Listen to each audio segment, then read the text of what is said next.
Now, the premiers of last year, they're going for three straight in the Penrith Panthers, and I feel like they're slowly getting picked apart. We always know what happens with these premiership winning teams. Every team wants a bit of the action. They feel like if they can recruit one or two players, they can get in on that action and find the secrets. But there's for mine that this year is a real danger for the Panthers because they've had some key personnel picked out. And obviously Coruscant is one of those big ones. Kikau used to be so lethal for them on that left edge and help out the halves so much for the Panthers, especially when they were in trouble. It was sort of a give it to Kikau, let him break up some defenders, let's get off the back of that, play the ball.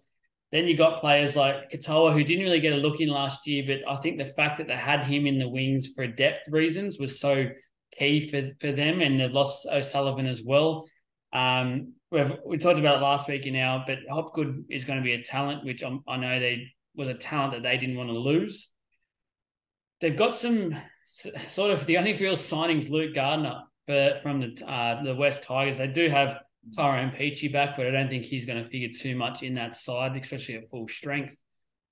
Where are you at with the Panthers, Luke? I think a slide, but I'm only saying a slide by one or two positions. I think they're going to be in a dogfight more than ever this year. Yeah, I think a dogfight is a really good summary. Once again, we'll go back to preseason. Look, it was one of those matches where we've got to take into account a few things, and Weber's one of them. First time playing as a unit, as this new era. Also, Sonny Luke wasn't there because a lot was made out of the difference between the nines and the night. Liam Martin is huge, and also Dylan Edwards. And I think Stephen Crichton's, I think he's getting fair criticism, don't get me wrong, but look, that's not the role he's going to be playing. And for just this is a different topic, but for the ones that are Ryan Muffers fullback for the Bulldogs, like, come on, you're kidding yourself. Like, it's just one game. A lot of his ears were just heat of the moment. I think he just wanted to make an impact. Yeah, but anyway, that's going off. And talking about Crichton, all those guys are going to be. There's no player from the Panthers team in their defence that is going to be having to adjust to a different role. Like, it's not like it's not like Crichton does have to go to fullback this year. Like, oh, what does he look like at fullback? It's not like, just the bigger, like we've seen in other years, teams having key players have to switch positions. At least we know their main men are staying in the same role. They've just got different pieces of artillery to support them. But I am doubting the artillery a little bit, and also I thought he looked fantastic. Taylor May, that injury is huge. Yeah. Honestly, here's a Brian To'o clone to an extent. I think and he carries a little bit of drama and stuff like that. But yeah, I don't know. I'd actually be surprised if they are minor premiers again. I think they will finish in the 4. But I think by the end of week 1 or still going into week 1, I wouldn't be shocked if they're still odds-on favourite to win the comp. Yeah. Do I think they're going to win the comp? I don't know. Do we want to reveal it today? But yeah, I don't think the closer the seasons get, the least likely I'm liking their chances. But look, I think I say it every year. I think I talk myself out of them every time I've got the minor premiers in October, and then I've talked myself into them potentially slipping out of the 4, and it's bit me in the butt every year.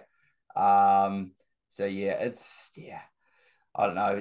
I respect the Panthers. Like, they've got that swag, arrogance, sure, but they still do what they do. And I think every time we doubt them, we doubt people like Liam Martin. Why does he make Origin over this guy? Why is Jerome Luai not being considered, to miss out a 6th spot? And then they produce stuff like the World Cup. And yeah, so yeah. And Isaiah Yeo is the biggest X factor, one of the biggest X factors of the whole competition. I just think everyone forgets how he's one of those guys you think, Cameron Murray's better. Victor Radley, he's on his toes.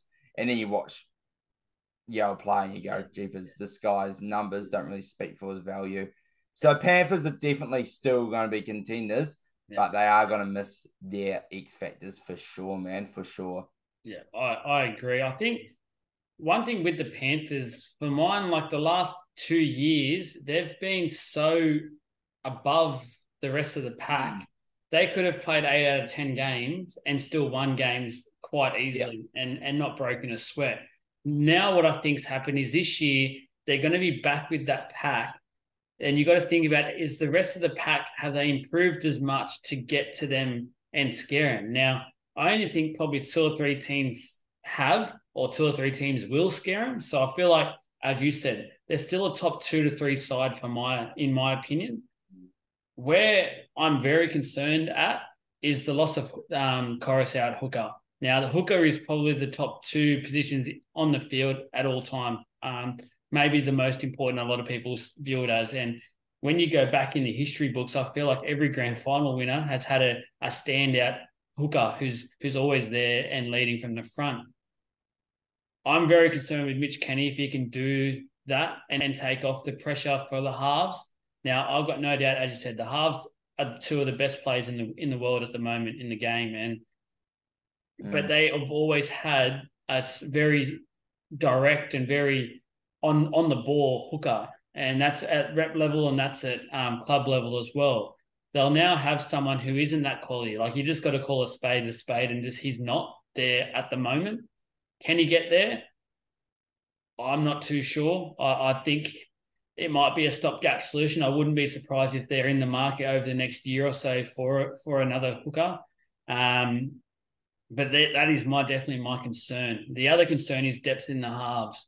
So if they've had such a good run, especially with injuries, if they do have one of those go down for an extended amount of time this year, do we have the quality at that club to come in and feel like everything can run smooth?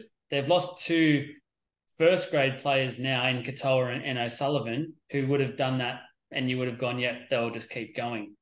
There's a bit of pressure there now in terms of, I know their juniors are so good, but there's just a different level. You can be good at juniors, and we've seen this with players all the time. And as soon as you get on that field in an NRL game and you're versing players that you've looked up to and things like that, your mind just completely changes. So that's probably the 2 concerns for mine for Penrith going back to back to back. Yeah.